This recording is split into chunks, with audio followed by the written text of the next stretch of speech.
So today we're going to be learning how to draw some irregular shaped isometrics, irregular shaped objects in an isometric view.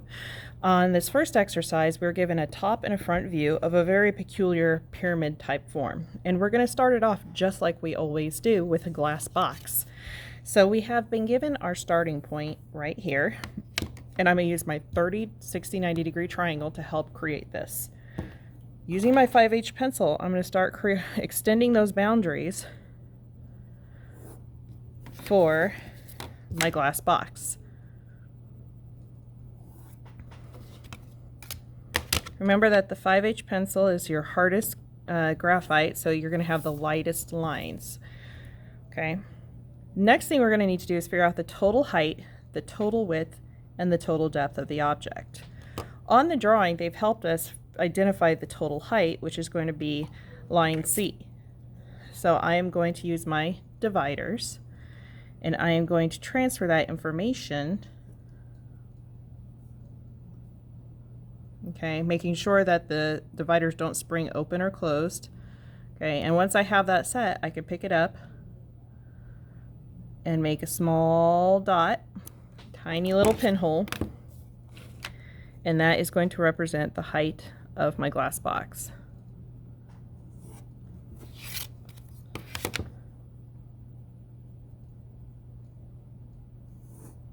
Okay.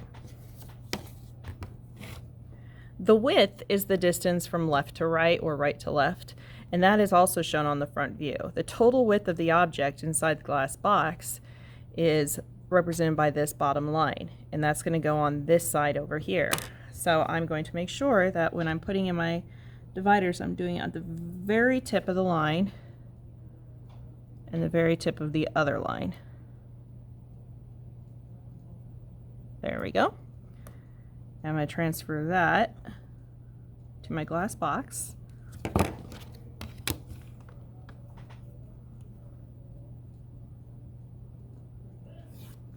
And now I have that boundary as well. What I'm doing up here is where these two lines intersect. That's going to be where the top corner of the glass box is going to be. So I'm going to go ahead and project that back.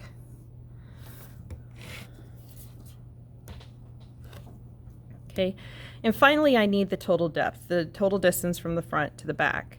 Now, if I took the measurement of this line right here, it's actually going to be longer than what it would be if I put this in a full square. So I'm actually going to be extending that line and the corner from here and creating a vertical line in between. Okay, this is my total depth, okay, from the very front to the very back of that glass box. So this is the dimension that I will transfer from here to here.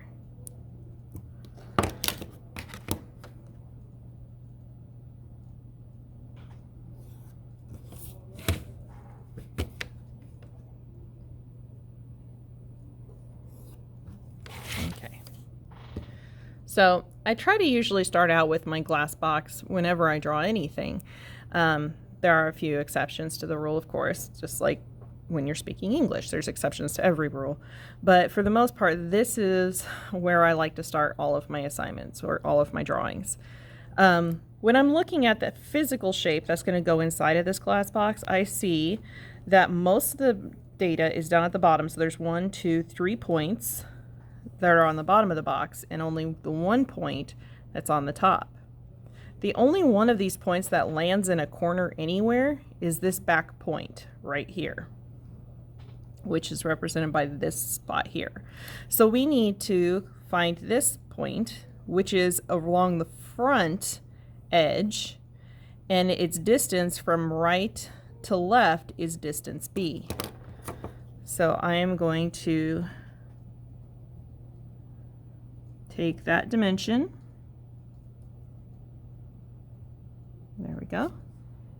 And I'll place it on my drawing.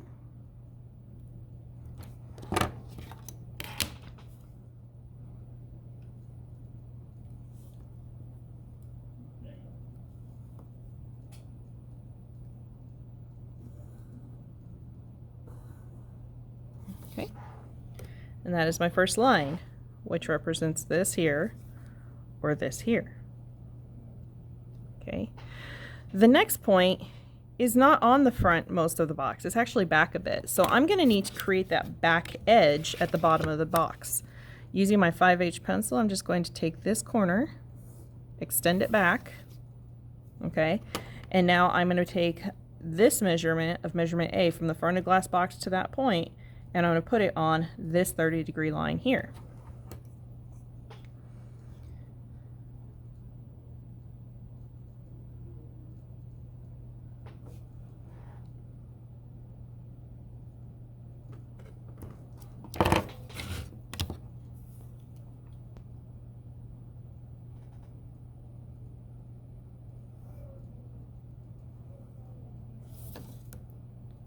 All right, so I've gotten my 3 base points, and I'm not actually going to darken in that line because if you remember, isometric drawings are shown only what you can see with the naked eye, okay? No superhero powers here. So the last thing we need to do is figure out where this top point belongs.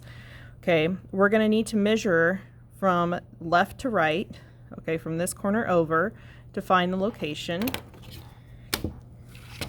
So what I'm going to do, never eyeball, okay? Never just guess.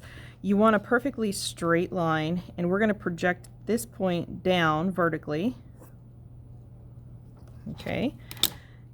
And then we're going to set our dividers, from this point here to that point there. Okay. Notice I'm going along a horizontal line. That way I don't accidentally go at a slight angle, which will elongate the measurement. So I am going to take that measurement from left to right, transfer it up here to the top of the glass box,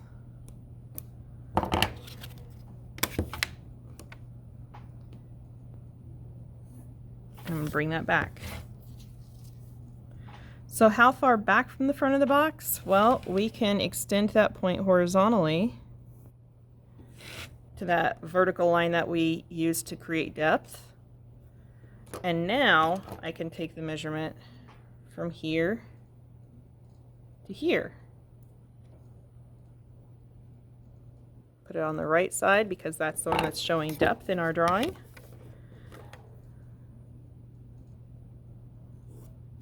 Okay, and where those two lines intersect, that is where the top point of our pyramid belongs. So I'm going to take my H pencil and I'm going to connect it to all 3 of those points that we identified earlier.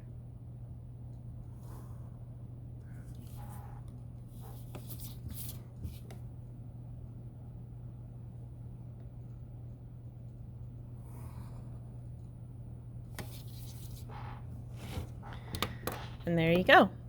We have just now created an irregular object in an isometric view.